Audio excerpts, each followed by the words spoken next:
Fala nação, tudo bem com vocês? Saudações rubro-negras. Seja bem-vindo aí ao canal do Tio Rubro-Negro. Hoje eu gostaria de falar sobre os técnicos, o nosso top 5. Para vocês, quem seriam os 5 maiores técnicos que já defenderam o nosso Mengão? Vamos lá? Bom, em quinto lugar, eu colocaria o nosso grande Mário Jorge Lobo Zagallo. O Zagallo. Por quê? O Zagallo é querido no Brasil todo. E no Flamengo ele já teve algumas passagens muito boas. Na década de 70, parece que ele lançou o Zico. Ele teve a visão que o Zico seria um grande jogador, mas era um jogador muito magrinho, né? Precisava daquele reforço muscular. Ele foi lançando aos poucos, ele foi o primeiro a lançar. E depois o Zico virou aquela máquina de jogar bola na década de 80, né? Então, em quinto lugar, eu colocaria o nosso querido Zagallo. Ele participou daquele tricampeonato, foi campeão da Copa dos Campeões também pelo Flamengo. Um jogo muito difícil contra o São Paulo, que tinha um timaço na época. Então, em quinto lugar, eu colocaria o nosso velho Lobo Zagallo. Em quarto lugar eu colocaria ele, o rei da prancheta, o Papai Joel. Dirigiu o Flamengo em algumas ocasiões e, inclusive, ele tirou o Flamengo de 2 rebaixamentos. Você sabia disso? Em 2005, o Flamengo tinha uma chance muito grande de rebaixar. Eu já estava preparado para ser zoado na escola. Então, em 2005, o Flamengo, só por um milagre, não cairia. Tava muito mal o Flamengo. O time do Flamengo era horrível. Você que hoje torce para Gabigol, Arrascaeta, Bruno Henrique, eu queria ver você torcendo para aqueles jogadores lá de 2005, 2004, que a sorte que a gente tinha o Júlio César. A sorte que a gente tinha o Júlio César. O Júlio César salvou a gente muito em rebaixamento, porque ele agarrava muito. Agora, aquela defesa do Flamengo era braba. Tinha cada jogador ruim, gente. Marcos Denner, um outro lá que... Negreiros. Nossa, tinha um cara que era do Paraguai, é o Tigre.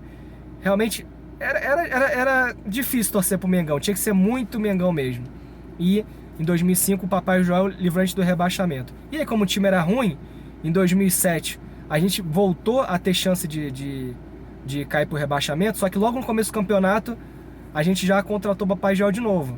E aí ele levantou o time de penúltimo lugar no campeonato ficou em terceiro. A gente só não terminou em segundo porque na última rodada a gente conseguiu perder pro Náutico. E aí o Santos ficou em segundo lugar, o São Paulo foi o campeão de 2007. Então, Papai Joel Santana, campeão carioca invicto em 96 pelo Flamengo, salvou o Flamengo aí de 2 rebaixamentos, campeão carioca também pelo Flamengo em 2008, né? Aquele jogo que eu falei pra vocês lá que ele preferiu colocar uma zaga reserva contra a América do México para ser campeão carioca. Mas Papel Joel coloca ele lá, tá lá entre os 5 melhores, coloca ele na 4ª colocação.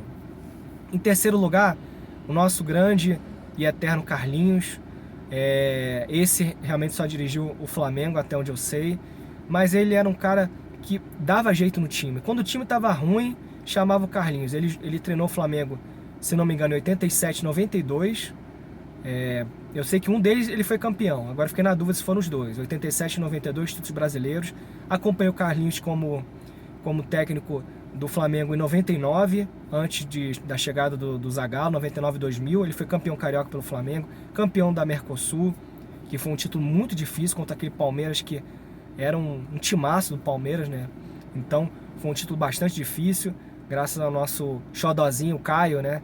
Você que é novo aí, você não sabe que o Caio era o nosso xodozinho. O Caio era o Michael da década no final dos anos 90, começo de 2000. Tá ruim, chamava ali o Caio, ele fazia uma jogadinha aqui, uma jogadinha ali e acabava sendo lance de gol. Então, em terceiro lugar, o nosso grande e eterno Carlinhos. Eu pude vê-lo pessoalmente. Ele era chamado de violino porque ele era bem magrinho, bem pequenininho. Nosso Carlinhos aí, eu coloco no terceiro lugar. Segundo lugar, ele, o que montou a máquina do Flamengo.